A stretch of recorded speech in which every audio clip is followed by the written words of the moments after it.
İyulun 1-də gözlənilən hava proqnozu açıqlanıb. Milli Hidrometeorologiya Xidmətinin məlumatına əsasən Bakıda və Abşeron yarımadasında hava şəraitinin dəyişkən buludlu olacağı, arabir tutulacağı, əsasən yağmursuz keçəcəyi gözlənilir. Lakin iyunun 30-dan iyulun 1-nə keçən gecə bəzi yerlərdə qısa müddətli az yağış yağacağı ehtimalı var. Mülayim şimal-qərb küləyi əsəcək. Havanın temperaturu gecə 19-23 dərəcə isti, gündüz 26-30 dərəcə isti olacaq. Atmosfer təzyiqi 753 mm civə sütunundan 755 mm civə sütununa yüksələcək. Nisbi rütubət gecə 60-65%, gündüz 40-45% olacaq. Azərbaycanın rayonlarında bəzi yerlərdə arabir yağış yağacağı, şimşək çaxacağı gözlənilir.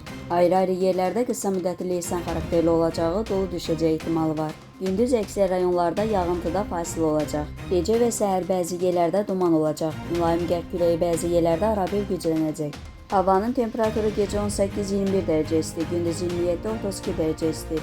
Dağlarda gecə 5-10 dərəcə isti, gündüz 15-20 dərəcə isti olacaq.